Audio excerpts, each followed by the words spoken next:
Alrighty, welcome back. Happy Saturday, everybody, and welcome back to another edition of Shoot the Shit Saturday, a segment right here on Odds and Ends Gaming where we basically sit around and talk about nothing, talk about everything, and get together and just shoot the shit. And today, it's just me and Doofs Elite 2003. Shoot the shit. Lame. Me and Doofs Elite 2003 shooting the shit Lame. here. Alright, what? Go ahead. Take the floor. It's all yours. Alright, Realm Odds. How's it going? Go on. What? What are we talking about today? That's a good question.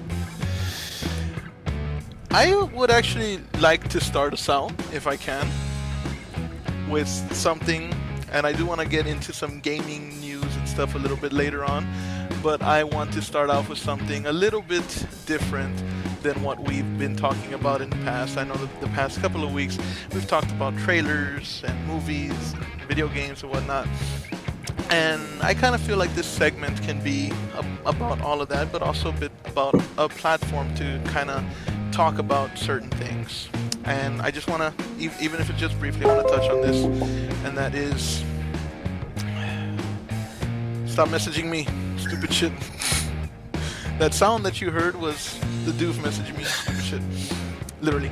Anyway, now to get right into it, I want to talk about what I feel is an anti-intellectual movement that's going on in the world right now, or at least in this country.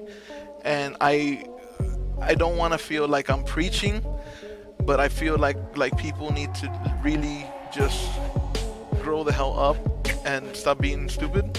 And the specific ones that I'm talking about are anti-vaxxers, flat earthers, climate change deniers, and I recently heard of a fucking new one, sun gazers. I don't know if you've heard. As a matter of fact, I think we talked about it a bit in the past, that there is a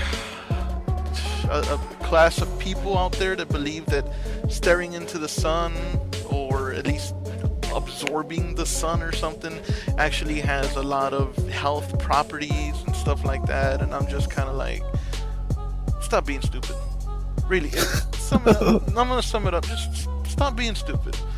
Okay? Is that the PSA of the day? That's the PSA of the day. You know, again, everybody's free to their own opinion, and I will say that this is my opinion, but I feel like my opinion is based on fact. So just stop being stupid. Climate change is real. The earth is not flat. Vaccinations, though they may have some minor risks, the good tremendously outweighs the bad. So just stop being stupid, people. Be smart. Settle down. Don't wait. Vaccinate. You have You anything? think that up all on yourself? Huh?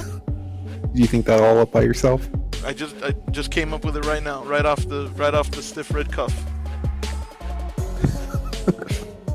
How about you? Got anything to add to that, or another topic you'd like to bring up? Definitely. Yeah. Just think things through. I'll just leave it at that. I mean, yeah, the big one that has boggled my mind really is honestly been, because I can kind of see the other ones. I can kind of get where parents, are skittish for their children. They don't want anything that's going to adversely affect them. So they may have heard, through a grapevine or an online site that vaccinations can be bad. So they're afraid, and that's what drives them to become anti-vaxxers. I can kind of see how people may not be aware of climate change because maybe they're not well enough educated on how that works. But what I cannot fathom by the life of me is that there is a legit movement or group of people that believe that the world is flat, and furthermore believe that there's no space, that there's like a dome around this flat disc earth, and it's not ironic. Like, they don't believe in it ironically. They legitimately believe that the world is flat, and I'm just like, it boggles my mind. I feel like studies need to be launched on this. We need to get a group of these people. That's the funny thing. I for the life of me don't remember the name of the documentary, but Netflix has a I documentary saw about it. flat It's earthers. called Behind the Curve. Is that what it is? Yes, and Okay. I watched it. And I did too, and it was just funny scene at the end that they're trying to do these scientific experiments to prove the Earth is flat, and they prove the prove Earth- themselves wrong Well, that the Earth is round. they do that twice actually. They do that at the Yeah. end, and then they do that with that, what is it, that gyroscope or whatever the hell it is, and that it takes the degrees, it takes the measurement of the Earth's rotation, and they're like, oh Mhm. well, we're pretty sure that what it's picking up is actually magnetic waves, so we're gonna put it in a lead container, and then it still does it, and so Yeah. yeah, just to sum up that brief public service announcement from us here at Odds and Ends Gaming. Think things through, people. I mean, come on, seriously. And again, we here at Odds and Ends Gaming don't want to insult anybody. We get your opinions are your own, and if nothing's gonna move you from that opinion, so be it. But at least give it a second thought before you dig yourselves in, before you dig in your heels on these positions that you've decided to take. At least be well enough informed on them to make sure that you can refute anything that may be thrown your way. Because I'm pretty sure that if you actually do a little bit more looking into things from credible sites and sources, you might just change your mind on a lot of these things. But that's that'll sum up my opening argument. Just settle down. Yeah, y'all need to settle down. But from there, there's one thing that I wanted to talk to you about, Oms. What's up? In August, they are launching World of Warcraft, the original. Basically, they're rebooting or relaunching the original World of Warcraft, Vanilla WoW, as it was called. And you remember we were recently talking about how it might be a good thing to get into an MMORPG, right? No.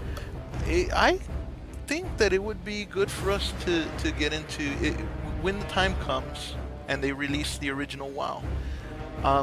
Like I said, I actually used to be huge into World of Warcraft. I used to be big into it. I had a badass paladin tank named Salo. Salo the Shield Bearer is what I had nicknamed him, and he was an awesome tank. And I had gotten pretty darn good at WoW.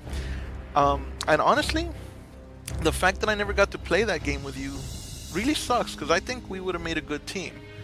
And I think this would be a good opportunity for not only for us to, kind of tag team it in that game, and maybe Ring and Val can join us, but it'll be a good opportunity for us to do that, and I think it would be good for the channel as well to kind of have an MMO going in the channel. We haven't had one of those yet, and I think that'd be something that'd be pretty cool.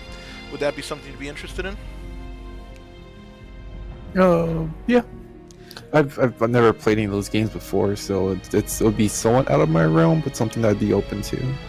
Yeah, they're fun, man. And I've been looking for something to kind of fill the World of Warcraft void, and I think that's why I got so immersed into Monster Hunter World, because it has elements that I kind of remember from World of Warcraft, and that's why I think it drew me in so much. Because yeah, I've been missing it.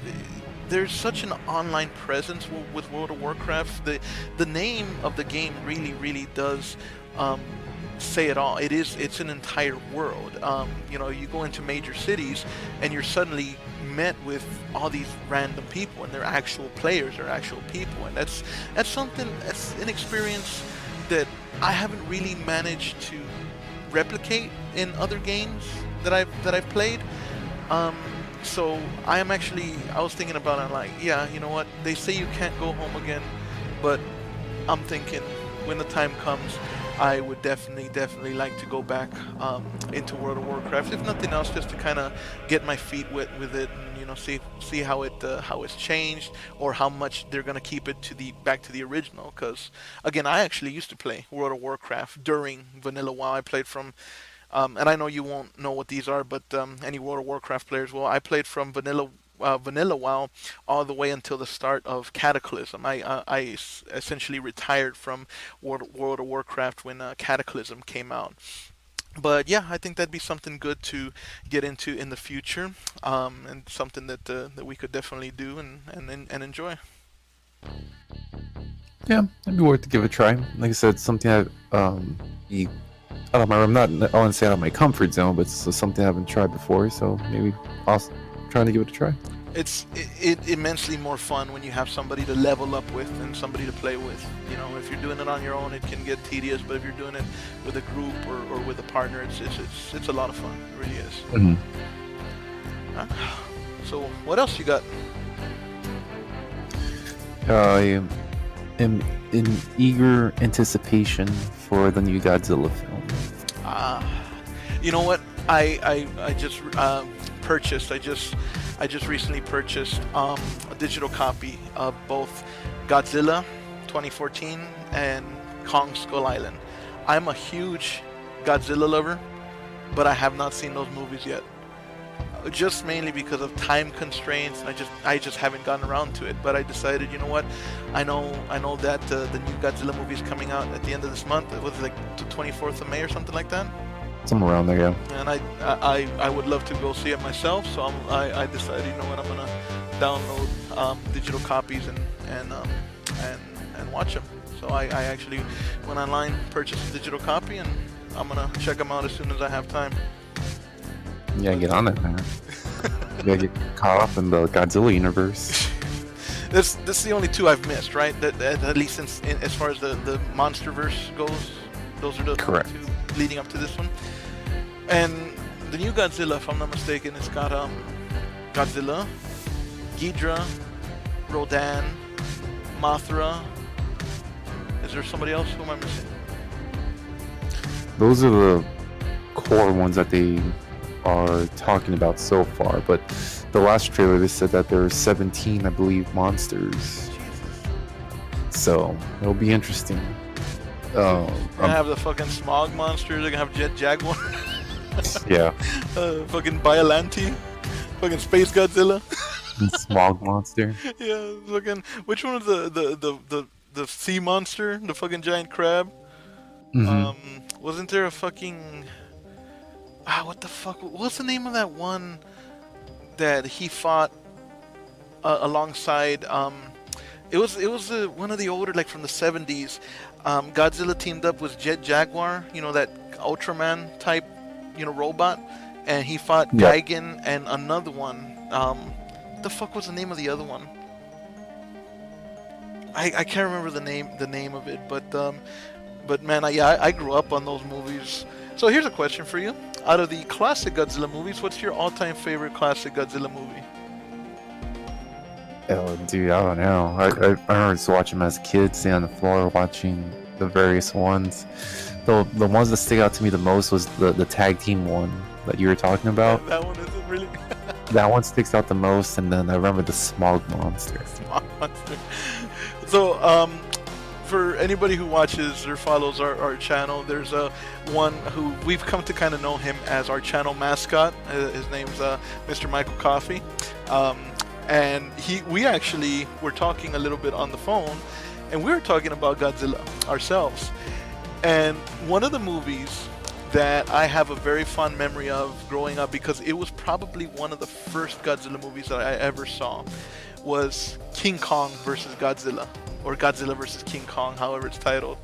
And I found out that Michael actually seriously dislikes that movie with a passion.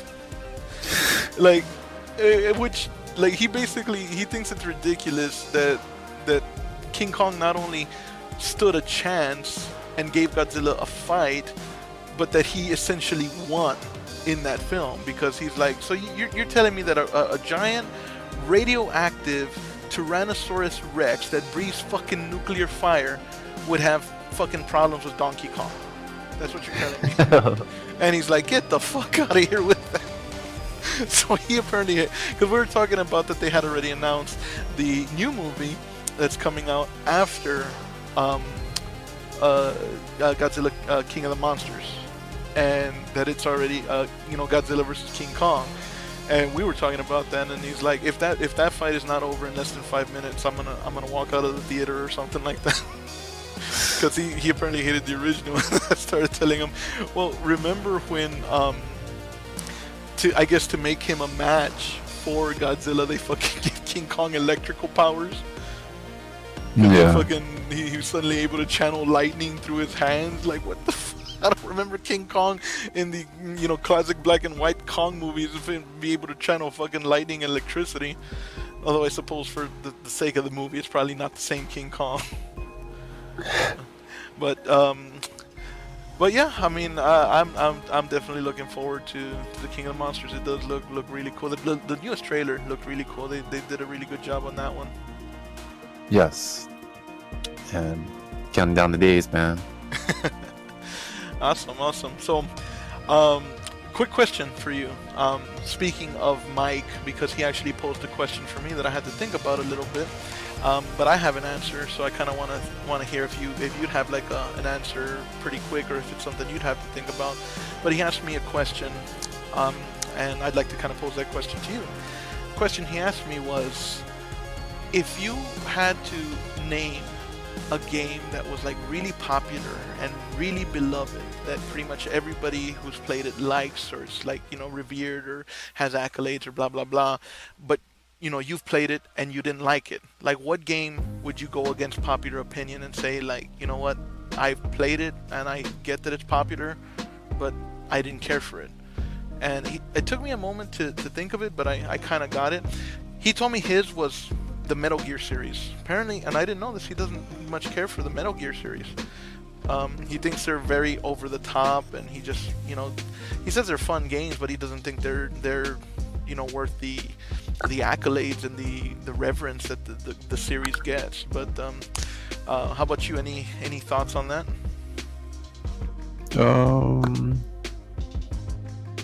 That's a good question. To give you time to think about it, if you want, my answer, and I had to think about it a little bit, and I'm sad that Ring wasn't here to join us today. Unfortunately, Ring and Val aren't here to join us today. We've been trying to get all our schedules up to sync and all of that, so we definitely want to have more with the three of us or the four of us all together. But I'm sad that Ring's not here to hear this, because I'm sure he'd have maybe an argument or at least something to postulate. But the game that I know is immensely popular, and I tried it a handful of times, I just couldn't get into it, didn't care for it, was I can't even think of the name of it now. The tank game, War Thunder. War Thunder.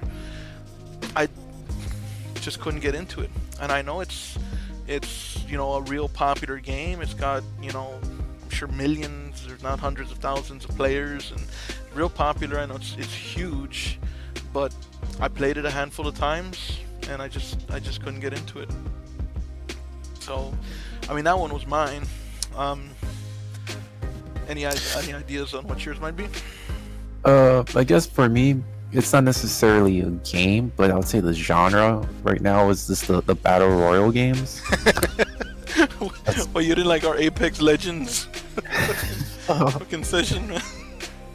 I mean, I'm all for team deathmatch or capture the flag or all those good staples of online multiplayer, but when it comes to battle royale, it's like I don't know, it's just can't get into it. Yeah, we tried Apex Legends, we tried Ring of Elysium, and I'm right there with you. For me, I say I probably can't get into it because I suck at those games. you at least got a kill. Yeah, I got a melee kill. I didn't kill shit. I just kept getting killed. But no, I hear you. That's a very good point. Yeah, those games, or those genre of games, are all the rage right now, and all the rave, or whatever you want to call it right now. And yeah, I'm right there with you. I couldn't really get into it. Not to say that they're bad games, but it's just not for me. Not our cup of tea. Not our cup of tea. Yeah. So, anything else? Let me see. I know, game-wise, I really haven't had a chance. I've been kind of super busy with some things right now, but I haven't had a chance to get into any of the games lately, aside from us kind of touching base on Borderlands 2 the other day. Right. Yeah, we're going to try to finish that up. So basically there's two games that we're going to be focusing on to kind of give our viewers a heads up on what to expect as far as channel content goes. We're really going to try to focus on finishing Dying Light 2, since Dying Light 2 is on the horizon, and to that end, we're also going to try to finish a playthrough of Borderlands 2, since Borderlands 3 is on the horizon. So I've never finished Dying Light, and Obs, I don't think you've ever finished Borderlands 2, right? Correct. Yeah, so I finished Borderlands 2, he's finished Dying Light, so both of those games, we each have one that we haven't finished, so, for the sake of the channel and the content, we definitely would like to see those come to fruition. So when we do have free time, when it does permit, those are the games that we're more than likely going to be focusing on. And they're really fun games. Damn straight there are. At this point, I do want to, one of the things, and we've been doing this the past couple of shoot the shits, and I like it. We kind of give shout outs to indie video games, or video games that maybe not get too much attention or whatnot, and or other other content that we think is good. I want to shout out a game by an indie developer called Tower Unite.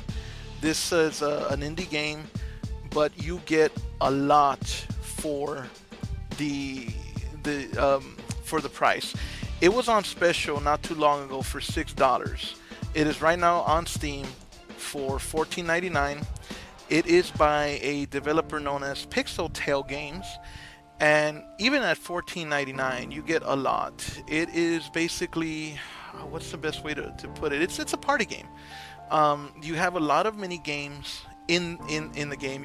There's a mini golf game, there's like a zombie panic type game, there's little childish games like this one where you're this big purple dragon or pink dragon, and you have to eat the knights, and the point is the knights have to come behind you and turn off your button, or press the button to kill or turn off the dragon. Very childish premise, but it's surprisingly fun and addictive. And on top of that, underneath all of that, I know that was a contradiction, but there's a game hub where you can actually go in and you can visit a casino, an arcade, a laser tag arena, Ferris wheel. Basically you can mingle with a whole bunch of other people and play all these other mini games. So you get a whole slew of mini games in this, and again, it's by an indie developer known as Pixel Tail Games, and it's well worth the price. We've done a couple of playthroughs, not playthroughs, but a couple of sessions on that game on the channel, and I was actually very, very pleased with the amount of content that you got, and the game itself in general. It's unfinished. There are parts that are being worked on, but it is in open beta. Essentially, it's early release. And one of the things that I like about it is you can buy stuff for like your apartment. You can buy condos and apartments, and everything is earned through playing mini games. So you play mini games within the game, and you earn points, and you use those points to buy furniture and items for your apartment. And one thing, and it actually says this on the Steam page of the game itself, absolutely no microtransactions, and I have not seen any, so that's always a plus. Yeah, I mean, it's still in development at the moment, and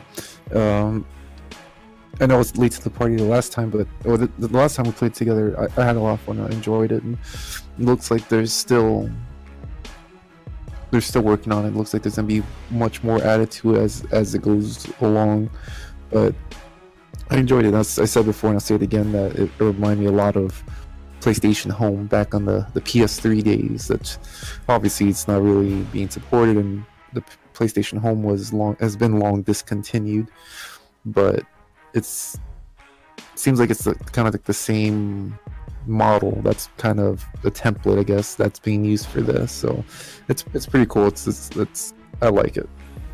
Awesome. I'm glad that it gave you a bit of a nostalgia, that gave you a bit of that you go home again, so to speak.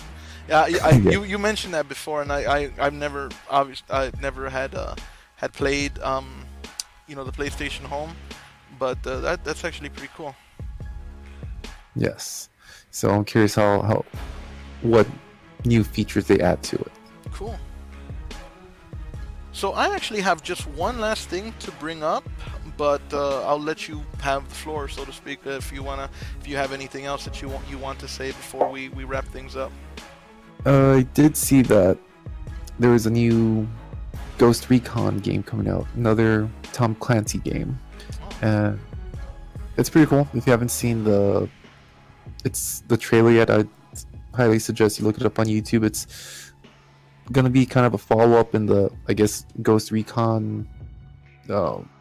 Shoot, I'm drawing a blank of the other one. Or Wildlands. It's kind of a sequel to that, kind of, sorta. I guess in that universe, everything's universe these days. But it looks pretty cool. So it's again kind of similar to The Division, but this obviously not The Division. But 4-player co-ops, looks like things are pretty bad. Looks like you are the hunted this time, and it looks cool. I'm probably definitely gonna pick that up when that comes out later this year. Awesome. And for anybody watching, what we will do is we will actually search for said trailer, and we'll have a link for you in the description below. So if you want to check out that trailer and you haven't yet, be sure to click on that link, and it'll take you straight there. Awesome. All right. So anything else you want to add? No, that's it. I'm definitely, like I said, kind of been busy lately, but I definitely intend to finish up the games that I've also been playing in regards to Days Gone as well as The Division 2. I'm definitely going to bring those back to the channel as well, so that way we can see what's going on in both of those games. Awesome. And yeah, we will actually not. I'm gonna kind of keep hushed about this a little bit, but I'm in the process of working on a few things that'll allow me to have a more expansive game library as well. So I'll be right there with you, hopefully. Awesome. But the last thing I do want to bring up, and again, this goes back to the shout out to indie developers and YouTubers who we think deserve more attention. And we actually want to give a shout out here to one of our favorite fellow YouTubers, Mellow Lives. He's actually, one of our frequent visitors here to the channel, always commenting, and he is actually a gaming YouTuber himself. So we're gonna go ahead and put a link to his channel as well in the description. So go ahead, head over there and give him some love as well. If you like video game channels, video game content, he definitely is an awesome YouTuber, an awesome gamer. Definitely deserves some views. So shout out to him. Thanks. And if you're watching Mellow Lives, thanks for always frequenting our channel. Keep up the good work, and keep it up, and we appreciate it. Yes, and on that note, Mello, I know we keep missing it, but we definitely need to get together in regards to doing some gaming together. And at some point, we'll have to coordinate that, get that together. Have to let us know what games you have, so that way we can kind of see what we have, what we kind of work with in regards to if we have any similar games or any games that I may get in the near future. And we'll definitely get together and get that going. To freaking have a Mellow Ends collaboration. Yeah. All right. Well, that's about all that I have. I think that will just about do it. But as always, thank you so much for joining us. This has been another Shoot the Shit Saturday. Stay tuned next week for another episode. Stay tuned on Friday, as always, for our Fallback Fridays. And just in general, keep checking back for regular gameplay content, and settle down. Yes, settle down.